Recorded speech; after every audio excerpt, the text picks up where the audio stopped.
Hi everyone, I'm Jonathan Martin. We all know living in Atlanta can be expensive, whether you're renting or buying a home, trying to afford college, or even pay for a wedding. In our Affording Atlanta series, we're taking a look at some ways you can save. Let's go check it out, my friends. Yes, thank you. Jasmine Iverson is giving it another go. After bowing out of Atlanta's competitive housing market 2 years ago, the salon owner is in a better position to buy now. For me now, I'm more established in my career. I'm making more money, and it makes more sense for me now. Kitchen area. Realtor Hubert Tate is showing this 3-bedroom home in East Point. With its proximity to downtown Atlanta, the airport, and major redevelopment projects in the works, he says East Point and zip code 30344 is one of the Metro's hottest and most affordable communities. So it is a hidden gem of Fulton County. Because prices are so low, like this house right here is under $300,000, it is still very, very affordable inside the perimeter in Fulton County. He says the same is true for nearby Hateville, where we found new construction around $400,000. And Tate says Atlanta's Upper West Side, also known as West Midtown, is attracting lots of new homeowners because the community is transforming. 30318, 30314, those areas are really moving. And primarily it's because a lot of investors are looking at that area. For instance, the city is putting the Bellwood Quarry there, which will be the city's largest park, as well as Chattahoochee Works, as well as other affordable housing projects that are happening. Another hot zip code, 30310. With access to the Beltline and the popular Lee and White Food Hall, West End and Southwest Atlanta has become a go-to for many looking to find a more affordable home and live closer to the city. So I like that there's a lot of sunlight.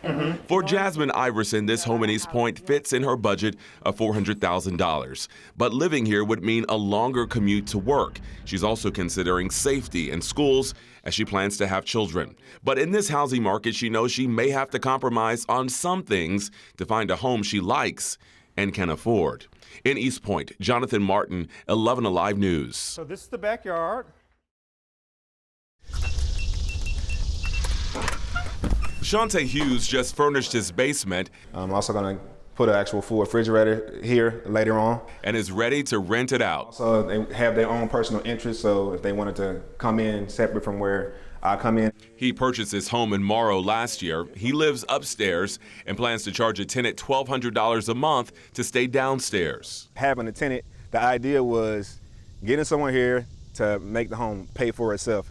He's among a growing number of homeowners turning to house hacking or purchasing a property, living in part of it, and renting out the rest as a way to reduce or eliminate living expenses. This is definitely not easy. It's taking a lot of work, a lot of money, a lot of time, and it's a lot that you have to do on your own. So. Hughes works in film production, and when work slowed during last year's Hollywood strikes, he relied on extra income from having a tenant for a few months.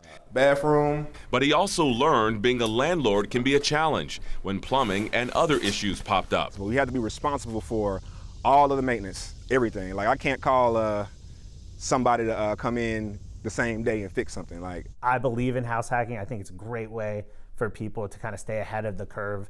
Real estate expert Daniel Dorfman runs Atlanta's Roots investment community. He says before you try this, make sure you have the right space and don't make changes that could decrease your home value. Have the basement that could be converted. Have the back of the house that can be converted. Don't just try and fit a space within your home that might not work.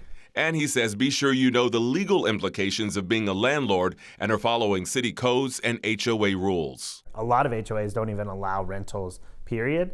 And sometimes they do put blocks on different roommate situations as well. So digest those rules, understand where your counties are, what your city rules are, what your county rules are. I was going to get out of his way. For Shante Hughes, now comes the critical part, finding a tenant and vetting them. For him, it's someone who's low-key and looking to rent long-term. Exactly, yeah. From lower interest rates to free appliances, many builders are offering big incentives to get you into a home. Coming up, what you need to know before jumping on those promotions.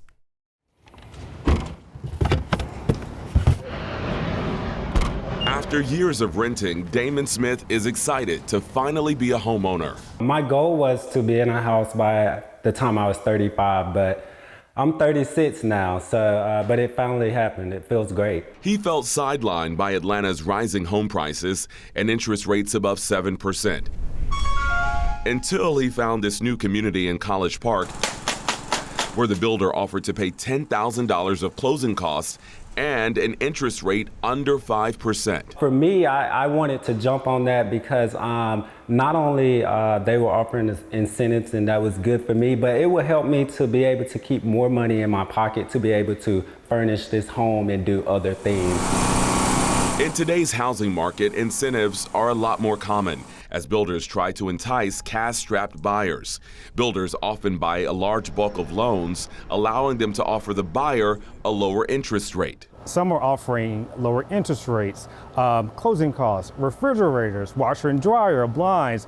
They're doing everything they can to get people through the door. But Realtor Hubert Tate with Keller Williams Buckhead says before jumping on these promotions, you need to know what conditions come with them. A lot of the builders and developers, they're giving you these incentives, but you have to use their in-house lender or mortgage broker. And for some folks it works, for some it doesn't work at all. He says it's also important to work with a realtor you trust so they can make sure the savings aren't being tacked on as other fees. This is one bedroom here. Damon says his home buying process went smoothly. Now the Atlanta ICU nurse is ready to furnish his new home and hopes to keep more money in his pocket each month. It worked out because honestly, my house note is cheaper than what I was paying in rent. In College Park, Jonathan Martin, 11 Alive News.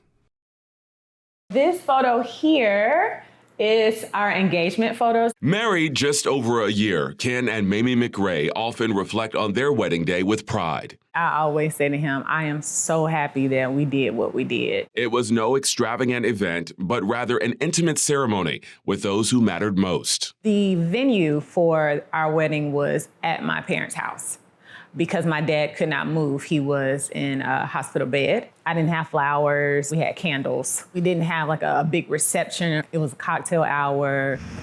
At a time when wedding costs are rising, the McRaes were determined to create a special day but not go over their budget. It has been traditional to have these large, lavish weddings, events, getting in debt before you even get started with life. Mm-hmm. And the reality is that that doesn't make sense. According to wedding planning company Zola, the average cost of a wedding here in Atlanta this year is just over $30,000. Among the biggest expenses, the venue, the guest list with food and beverage, and photography. Now it's, no, I don't have to do that. I'm going to do this instead. And this is what our day is going to look like. Wedding and event planner Jahan Bradford encourages cost-conscious couples to be flexible. Breaking yourself away from the concept of the diamond. About when and where they get married, and even the food. Why not have a food truck? Maybe 2 food trucks. Small bites. Getting married at different times during the week. Thursdays or getting married during the day is a big money saver. She says many brides and grooms are also saving by getting married in publicly owned spaces like a park or renting affordable venues through sites like PeerSpace. Others are adding cash funds to their registry to cover the wedding costs. It's looking at what you have, not what you don't have, but what do you have available to you. Bradford encourages couples to identify what's most important to them and spend the most in those areas. This last photo is actually my first Valentine's Day gift to Ken. The McRaes spent about $10,000 on their wedding. Their big goals were for guests to feel their love and feel special about being part of their ceremony. 2 things you can't put a price tag on. You get caught up in the wedding and the focus should be on the marriage. Blessed. Coming up, a look at one of the nation's fastest growing suburbs, and it's right here in Metro Atlanta. It's hard to miss all this changing in Union City. Blighted properties are coming down as new neighborhoods are going up. Ground has been broken for a new Grady Emergency Center. New parks have opened, and major companies like Amazon have moved in. We created over 14,000 jobs in less than 5 years. Mayor Vince Williams says in the past 8 years, Union City's population has increased by more than 30%. So it's no surprise it was recognized this year by Go Banking Rates as the fastest growing city in Georgia and the 4th fastest growing suburb in the nation, with average home values under $500,000. It's because we are turning the page on what Union City was thought of, the perception. It's a reversal from the early 2000s when the area in southern Fulton County was declining.